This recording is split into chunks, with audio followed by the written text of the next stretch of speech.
moi c'est Aïssata, j'ai actuellement 19 ans, je vais bientôt avoir 20 ans. Alors, bah, je pense que c'est important de le préciser. Je suis née en Guinée, dans le pays d'origine. Après, je suis arrivée ici quand j'avais 9 ans. Et après, j'ai continué ici. Qu'est-ce que je peux dire par rapport à la confiance en soi? C'est un peu délicat. En fait, moi, je pense que pour ma part, ça part et ça vient. Genre, il y a des moments où t'es grave en mode ouais, je date ça et tout, ouais, je suis trop belle et tout, t'es comme ça. Et après, il y a d'autres moments, c'est oh merde, j'ai pas envie de sortir aujourd'hui, tu vois. Ouais. Ah, Du carrément coup, sortir, envie de ouais, non, sortir. ça peut poser problème. Tu vois, du coup, comme j'ai dit, j'étais en prépa. Et j'étais en internat, j'avais mon studio à moi et tout. Ah oui. Du coup, c'était assez. Il y avait quand même l'intimité, mais en fait, j'étais tellement tout le temps dans le travail, tout le temps les yeux. Enfin, en gros, il y avait rien d'autre à côté qui comptait. Donc, dans ces moments-là, t'as des facilités. Enfin, c'est tellement facile de te rabattre sur tes défauts, sur tout ce qui va pas et tout. Ah ouais, T'es enfermé dans une bulle. Et du coup, par exemple, le matin, moi, quand genre, je me lève pour aller en cours et que mes habits me vont pas ou que. Enfin, ce genre de choses, là, t'essayes, ça te donne pas envie de sortir en fait. Ça peut faire baisser ta confiance en soi. Du coup, s'il y a 24 ans, je le précise aussi parce que ce sera important dans cette histoire de complexe, etc. à voir après. Du coup, moi je suis née à Mada, donc je suis arrivée en France. Mais tu parles malgache? Ouais. Ah, la chance. Ouais. Et ouais, je suis arrivée au collège en France. Et bon, sur une échelle de 1 à 10, on va dire que je dirais que j'ai confiance en moi à 6,5, 7. Aurélie, bon, je me présente pas vraiment. J'ai 19 ans au cas où. Je suis malgache aussi, mais je suis née en France. Là, on est plus sur du 6. Peut-être pas 7. Franchement, j'aurais pas l'audace de dire 7. Je pense que le 7, c'est genre je me mens un peu à moi-même en disant que j'ai confiance en moi, tu vois. Pour ma part, le rapport avec la confiance en moi, les complexes, j'aime pas le dire que je suis giga complexée. Mais je déteste le dire parce que je pense et j'espère que c'est parce que je renvoie. Ouais, Vous voyez, on ou est pas d'accord. J'ai pas envie de renvoyer que j'ai pas confiance en moi. Clairement. J'essaye de m'exprimer bien, de faire comme si, ok, bon, on voit un peu mon double menton, ok, on voit un peu machin et tout. Je me dis, bon, ok, fake it until you make it. Clairement. Genre, si moi je le dis pas, il y a personne qui va voir ici. Est-ce que vous avez des complexes? Est-ce que vous êtes allés en parler ou peut-être pas? En fait, j'ai l'impression que j'ai tellement de complexes que. Tu saurais pas dire. Ouais, que je saurais pas un truc précis. En vrai, je pense que je parlerai de mon corps pour la plupart du temps, puisque je pense que c'est ce qui m'a le plus marqué genre, de mon parcours jusqu'à mes 19 ans. Pour les débuts, c'est vraiment une accumulation sur le long terme, tu vois. Mais une accumulation de quoi? En gros, des commentaires déjà, Des pour commentaires commencer. de qui? Des commentaires, je vais raconter. Déjà, on veut Vous savoir. allez tous passer à l'écran là. Comme j'ai dit, donc je suis née en Guinée, je suis arrivée ici. Et en vrai, même genre dans ma culture, dans mon pays, genre je crois qu'ils aiment trop en fait afficher les gens par rapport à leur physique. Pourtant il y a des gens forts, il y a des gens minces, enfin tu trouves de tout. Mais dès qu'on te voit, la première chose qu'on va dire, oh la grosse, genre vraiment, et là-bas c'est vraiment normal, la grosse. Là-bas, c'est normal. Genre, on doit passer dans la rue. Hé, la grosse, là, tu vas bien, ça fait longtemps. Genre, ils peuvent le dire Mais comme ça. c'est pas forcément méchant. Mais c'est juste, c'est comme ça, tu vois. Mais toi, par contre, voilà. En fait, c'est un peu méchant dans le sens où ils font pas attention à ce que tu peux ressentir. Ouais. Ok. Et on t'interpelle par un détail finalement. C'est juste banalisé dans le truc. Voilà, c'est c'est exactement. Chez nous aussi, c'est un peu. Ouais, ah oui, complètement. Ouais. Mais je pense déjà en Afrique de façon générale. En fait, je pense qu'on va élargir le truc carrément à l'Afrique, tu vois. Parce que de ce que j'ai vu en France ou en Angleterre et tout, c'est pas dans leurs habitudes de taper hey, toi la grosse, fat woman là. Je sais pas pourquoi, parce que pourtant il y a tellement de diversité même chez nous. Hein. À Madagascar, tu vois, on se ressemble absolument pas. Genre, tu te dis pas qu'on est de la même origine, tu vois. Et il y a encore plus, il y a des personnes encore plus foncées, il y a des personnes claires. Dans les corps, c'est pareil. Parce que les gens, ils aiment trop juger. Mais enfin, et ça, bon, en vrai, je trouve que ça fait un peu partie de ce que la société nous fout un peu comme truc. Et du coup, je pense que notre génération est un peu plus apte à faire moins faire ce genre de truc. Que ouais, je sais que la génération de mes parents, c'était normal, effectivement, ou genre, d'appeler quelqu'un, oui, et la grosse, genre, bon, parce que j'étais en train de réfléchir à une bonne traduction de ce qu'il a dit.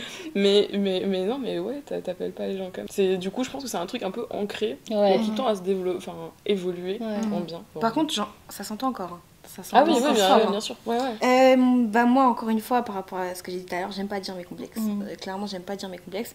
Mais depuis que mes parents ont divorcé, je suis grosse. Clairement, je vais pas c'est pas, pour moi, c'est pas un gros mot. Oui. Genre, c'est pas un gros mot. C'est pas dire que c'est une insulte oui, aussi. Hein. c'est pas un gros c'est mot. Être gros, c'est pas un gros mot. Mais c'est le quand tu le dis, tu vois. C'est comme les gens qui disent noir. Bah, ouais, j'allais noir, dire la même chose. Ah, tu vois. J'allais dire exactement la même tu chose. vois, noir, Alors, c'est vraiment tout ce qui noir. est porté autour. Si tu dis la toi mauvaise, la noire. Ouais. Bon bah. Je suis tu vois. noire, ouais. Bah oui, mais je suis une femme devant toi. Je suis. Voilà. Genre il y a d'autres trucs, il y a des façons de parler aussi. Couronne mes trucs, c'est bon, tout le monde est là, j'ai plus de problème dans ma tête. Ok. Ok, bah alors moi c'est Miari. Alors bah, pendant très longtemps j'avais pas confiance en moi, c'est encore un peu le cas aujourd'hui et bon là ça commence à aller un peu mieux. Après mon échelle de confiance en moi en ce moment je suis dans les 7 on va dire. On a tous dit un peu la même chose. Toi du coup? Moi en fait comme je t'ai dit ça dépend des moments Ouais. et je pense que des fois ça peut être genre 4, 5. Ouais. Comme ça peut être 9. En vrai, Ouais, en fait, je suis totalement d'accord. Peut-être jamais du 10, je pense. Ouais, mais du vraiment bon, jamais c'est du 10. différent. Ouais, un bon Ouais, 9. bon je neuf. pense. Ouais. Donc, je disais, moi, par rapport à mes complexes, j'aime pas trop l'exprimer, c'est vrai. Depuis que mes parents ils ont divorcé, j'ai fait des vagues. Mais c'est vrai que mon rapport avec la nourriture, il est pas ouf. Et que les impacts que ça a sur mon corps, vraiment, je le supporte pas. Surtout Genre quand tu le autant- vois, Ouais, genre un moment dans ma vie où je suis sortie avec un garçon. Voilà, ça commence tout seul. Ça commence toujours avec une histoire comme ça. Sortie avec un garçon, franchement, il m'a jamais demandé de changer et tout. Mais genre, moi, je me suis mis la pression dans ma tête.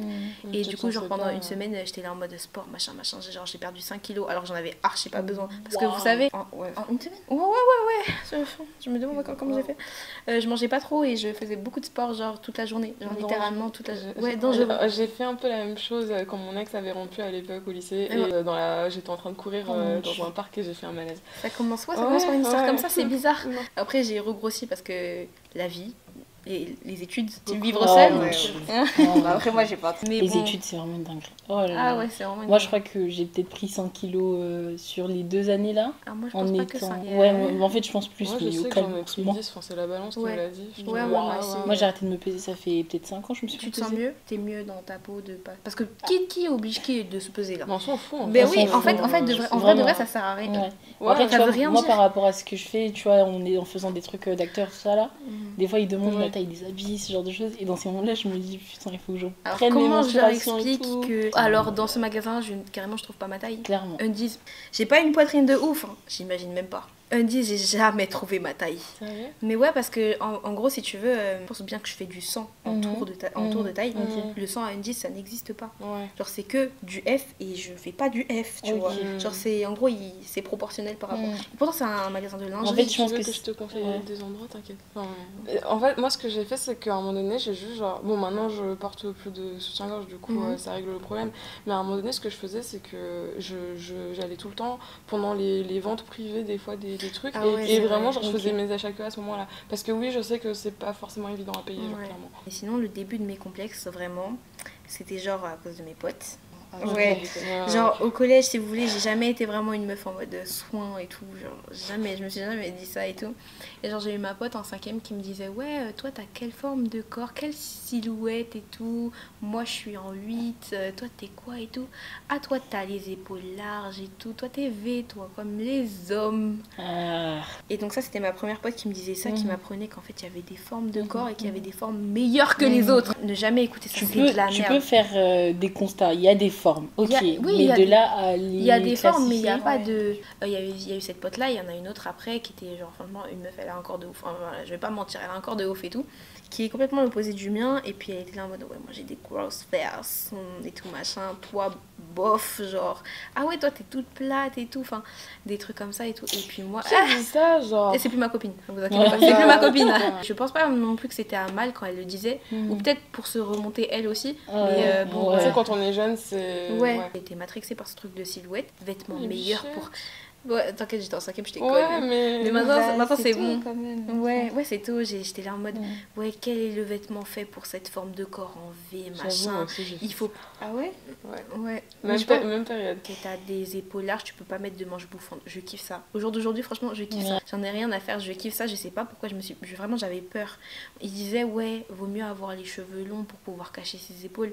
J'avais les cheveux longs. J'avais les cheveux longs, genre. Oh là là là là. Et en plus, je sais pas si vous avez vu un peu, à un moment, j'avais les cheveux courts, mais ça me va trop bien. Oui, Mais désolée, oui. ça me va tellement mieux que les cheveux longs. Ça te va grave. Mais genre, ça me va tellement mieux que les cheveux longs, tu vois. C'est marrant que tu parles des épaules parce que je vais pas te cacher, hein, genre c'est vrai que je mets très rarement du coup des trucs avec des bretelles fins et tout. Ouais, moi aussi c'est vrai. Mais en fait, je pense qu'il faut pas se dire ouais, j'ai cette forme de corps donc je peux pas le mettre. Faut que tu dises je ne me sens pas en valeur. C'est ça. Non mais et c'est comme ça que je le vois. Hein. Oui, Mais c'est plus important que ça. Parce que tu sais, je regarde des photos et je trouve que ça me va pas spécialement bien, du coup je vais pas mettre ça, enfin normal quoi. Dans ma famille, enfin mon grand-père en tout cas, il avait grave des larges épaules. Et ils m'ont toujours dit ouais, t'as les épaules de ton grand-père et tout, non. En vrai, ça me dit, tu sais quoi, merci l'héritage, genre, la comparaison avec le grand-père. Ouais, comparé avec ton grand-père. Moi aussi, c'était genre, ouais, t'as fait du judo, ça se voit, t'es une fille forte. C'est ça aussi, parce que je faisais de la natation, ils m'ont dit, ouais, ça développe les épaules, etc. Alors, oui, effectivement, ouais. Oui, c'est vrai. Ah, je dis pas que c'est faux. Tu vas pas me dire que tu me dis que j'ai des épaules larges pour me faire un compliment, là. Enfin, genre, tu vas pas me dire, ah ouais, tu ressembles à un homme trop beau. Enfin, genre, je me doute que c'est pas pour ça que tu le dis. Depuis que je suis petite, ça a toujours été un truc où je te mode, ouais, mes épaules, genre, je veux pas que ça se voit. Genre, tu vois, je mets toujours des trucs avec des manches, enfin, des trucs dans le genre pour que ça se voit le moins possible. Mais bon, après maintenant il y a plus le côté toxique du c'est parce que genre c'est le regard des gens, c'est plus genre en mode moi je veux être bien dans ce que je vois et ce que je ressens et du coup voilà. Et un autre sujet, c'est ça là. Oh ça, non. Alors non attendez, je kiffe mes cheveux. Mais hein. oui. Genre, non mais attendez. Ils sont tellement beaux. C'est pour ça que j'ai appuyé sur le fait que j'étais née à Mada. Je la vois venir, je la vois à 1000 à l'heure. Oui, le colorisme, oui. Ok, d'accord. Le complètement. Mais comme c'est dit, à Madagascar, il y a des personnes très très foncées, comme il y a des personnes très très claires. Et du coup, il y a des favoris. Bon déjà, même mes parents, en fait, depuis que je suis gamine, ils m'ont toujours fait des coupes où on voyait pas mes cheveux. Puis on a commencé à les faire des brushings, à aller tous les samedis chez le coiffeur, enfin merci. Et tout le temps, genre pendant des années, ça a été ça. Et je pense qu'en fait, le moment où ça s'est arrêté, et encore que... parce qu'il y a vraiment ce culte de faut que les gens aient les cheveux lisses, et même, enfin je le voyais parce que même les gens avec qui je discutais, j'étais en primaire, hein, donc on est quand même relativement jeune, normalement t'es même pas censé, où c'était ce truc du t'as pas les cheveux lisses, genre tu corresponds pas aux standards, des trucs genre on va vivre en fait. Mais bon, c'est vrai, mais à l'époque surtout je disais pas ça. Ouais. Et c'est vrai que, avec le recul, tu vois, je trouve ça genre horrible comme truc du genre, tous les gens doivent avoir les cheveux lisses alors que tu sais très bien pertinemment que la diversité qui est là fait que dans tous les cas c'est pas possible en fait. Et du coup tous ces gens vont se sentir inférieurs. C'est trop. Vraiment pas. Mais pour de vrai à Madagascar c'est vraiment les cheveux lisses machin. Alors que pour de vrai il y a combien de pourcents des Malgaches qui ont les cheveux lisses? C'est ça. Pour de vrai il doit y avoir 15%, 20%. Bon, peut-être j'abuse quand même. Mais voilà quoi. À Madagascar, je crois que vraiment les seuls moments où j'avais mes cheveux naturels, c'est quand j'étais vraiment tout bébé, etc. Et que du coup, mes parents ils allaient quand même pas m'emmener chez le coiffeur à ce moment-là pour leur brushing. J'ai jamais gardé mes cheveux au naturel pendant toute ma vie. Mais est-ce que toi, carrément, tu savais que tes cheveux, naturellement, ils étaient bouclés, genre oui, tu savais qu'il fallait les cacher.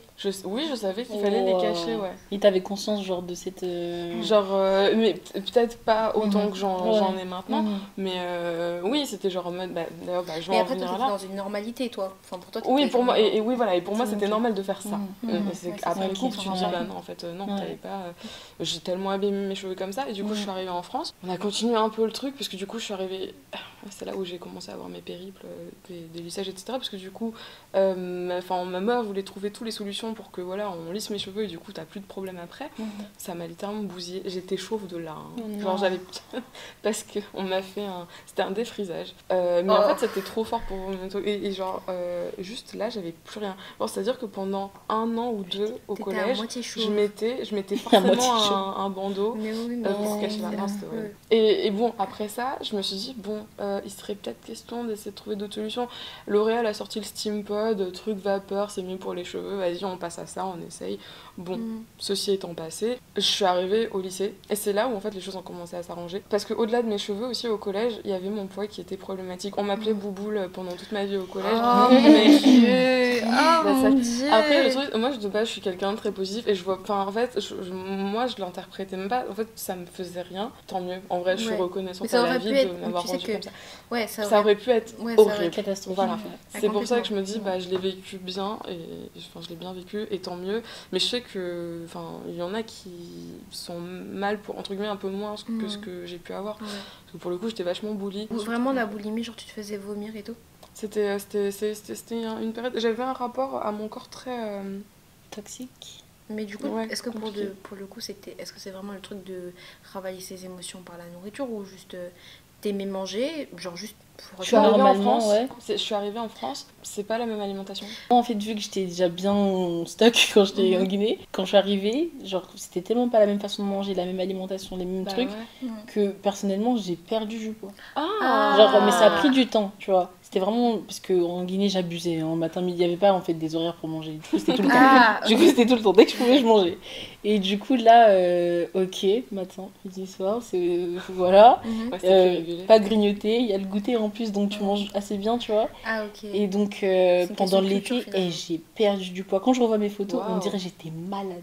Tellement Ah ouais je suis passée d'un truc comme ça, mais plus grosse que ça, à vraiment sèche. Merci beaucoup d'avoir suivi la vidéo. La partie 2 arrive dimanche prochain à 10h. Si vous voulez participer à nos tables rondes ou nous proposer des sujets, je vous invite à nous suivre sur Instagram. Désolée pour notre absence, on revient très vite. N'oubliez pas de nous suivre, de commenter et de liker la vidéo. À la prochaine!